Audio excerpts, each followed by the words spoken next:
کریں گے۔ وزیراعظم شہباز شریف نے کہا کہ ایران کو اقوام متحدہ کے چارٹر کے مطابق جوہری طاقت حاصل کرنے کا حق حاصل ہے۔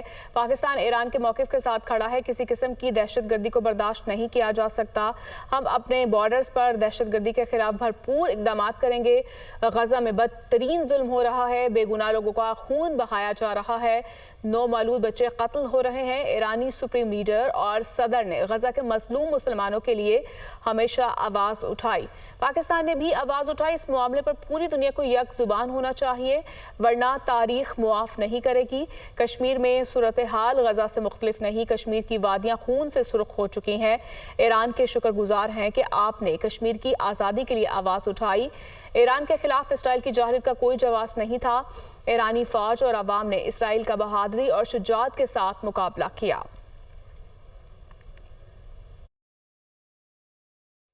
ایران کو پرامن مقاصد کے لیے اقوام متحدہ کے چارٹر کے مطابق پرامن مقاصد کے لیے آپ کو جوہری طاقت حاصل کرنے کا پورا حق حاصل ہے، اور میں سمجھتا ہوں کہ اس کے لیے پاکستان ایران کے اصولی موقف کے ساتھ کھڑا ہے۔ دہشت گردی کے خلاف پاکستان اور ایران کی سوچ اور موقف ایک ہے کہ کسی قسم کی دہشت گردی کو ٹالریٹ یا برداشت نہیں کیا جا سکتا۔ لہٰذا ہمیں اس خطے میں امن کی اور ترقی کی شاہراہیں کو کھولنے کے لیے اپنے اس بارڈر کو جو کئی سو کلومیٹرز پر محیط ہے، باہمی تعاون اور شراکت کے ساتھ دہشت گردی کے خلاف بھرپور ہم اقدام اٹھائیں گے۔ غزہ میں جو بدترین قسم کی ظلم و ستم اور بے گناہ لوگوں کا جو خون بہایا جا رہا ہے، اس میں ایران کے سپریم لیڈر جناب آیت اللہ خامنائی اور آپ کو تحسین پیش کرنا چاہتا ہوں کہ آپ نے غزہ کے اور فلسطین کے نہتے مسلمانوں کے لیے حق اور انصاف پر مبنی آواز اٹھائی ہے، اور پاکستان نے ہمیشہ غزہ اور فلسطین کے عوام کے لیے بھرپور آواز اٹھائی۔ میں سمجھتا ہوں کہ آج پوری اسلامی دنیا کو اور پوری مہذب دنیا کو ایک زبان کے ساتھ غزہ میں ہونے والے ظلم کے خلاف بھرپور آواز اٹھانی چاہیے، وگرنہ تاریخ ہمیں معاف نہیں کرے گی۔ جناب صدر، کشمیر کی وادی میں صورتحال غزہ سے کچھ مختلف نہیں۔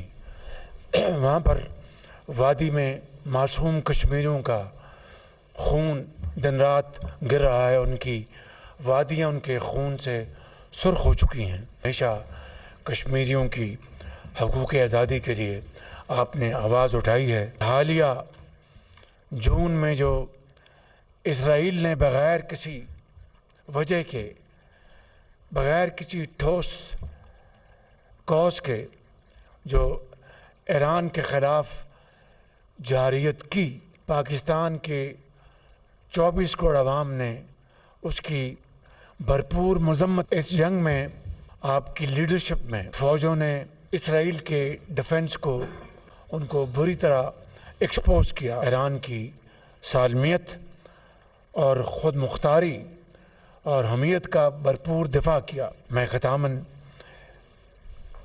سعدی شیرازی کے ان اشعار پر اپنی بات ختم کروں گا۔ دوست مشمار آنکھ در نعمت زنت، لاف یاری برادر خواندگی۔ ایرانی صدر نے کہا پاکستان کے ساتھ اچھے تعلقات ایران کی خارجہ پالیسی کا اہم جز ہے۔ پاکستان کے ساتھ روابط اور مفاہمتی یادداشتوں کو حتمی شکل دینے کے لیے پرعزم ہے۔ سیاسی، اقتصادی، ثقافتی شعبوں میں دو طرفہ تعاون کو فروغ دینا ترجیح ہے۔ دو طرفہ تعلقات کو مختلف جہتوں میں آگے بڑھا رہے ہیں۔ سرحدی سیکیورٹی کو بہتر بنانے کے لیے دو طرفہ تعاون جاری ہے۔ اسرائیلی جارحیت کے خلاف پاکستان کی بھرپور حمایت پر دل سے شکر گزار ہے۔ اسرائیل خطے کو عدم استحکام کا شکار کرنے کے ایجنڈے پر عمل پیرا ہے۔ غزہ، لبنان اور شام میں جوہریت اسرائیلی مذموم عزائم کا حصہ ہے۔ امن کے لیے مسلمان ممالک کو متحد ہونا چاہیے۔ پاکستان اور ایران کے درمیان سمجھوتوں پر دستخط، معاہدوں، مفاہمتی یادداشتوں کی دستاویزات کا تبادلہ۔ وفاقی وزیر آئی ٹی شہزاد فاطمہ اور ایرانی وزیر کے درمیان یادداشت کا تبادلہ۔ پاکستان اور ایران کے درمیان ثقافتی روابط کے فروغ کے حوالے سے یادداشت کا تبادلہ۔ پاکستان اور ایران کے درمیان بحری، موسمیاتی اور قانون انصاف کے شعبوں میں تعاون کے فروغ کی یادداشت کا تبادلہ۔ پاکستان اور ایران کے درمیان فضائی خدمات کے شعبے میں تعاون کی یادداشت کا تبادلہ۔ ایرانی وزیر تجارت اور پاکستان کے ویزا برائے تحفظ خوراک کے درمیان یادداشت کا تبادلہ۔ وزیر مملکت خزانہ برائے اور ایران کے وزیر خارجہ کے درمیان یادداشت کا تبادلہ۔ وفاقی وزیر خالد بخشی اور ایرانی سفیر رضا امیری مقدم کے درمیان یادداشت کا تبادلہ۔ پاکستان اور ایران کے درمیان مصنوعات کا معیار بہتر بنانے کے شعبے میں تعاون کی یادداشت کا تبادلہ۔ پاکستان اور ایران کے درمیان سیاحت اور عوامی خدمات کے شعبے میں تعاون کی مفاہمتی یادداشت پر تبادلہ۔ شہباز شریف اور ایرانی صدر مسعود پزشکان تقریب میں شریک تھے۔ نائب وزیر اعظم اسحاق ڈار کی ایران کے صدر مسعود پزشکان سے ملاقات۔ ایران کے ساتھ تاریخی اور برادرانہ تعلقات کے لیے پاکستان کے گہرے عزم کا اعادہ۔ ایرانی صدر نے مختلف شعبوں میں دو طرفہ تعاون کو بہتر بنانے کے عزم کا اعادہ کیا۔ پاکستان اور ایران کے درمیان سالانہ تجارت $8 ارب تک پہنچنے کا ہدف مقرر۔ وزیر تجارت جام کمال اور ایرانی ہم منصب محمد عطابک کی ملاقات۔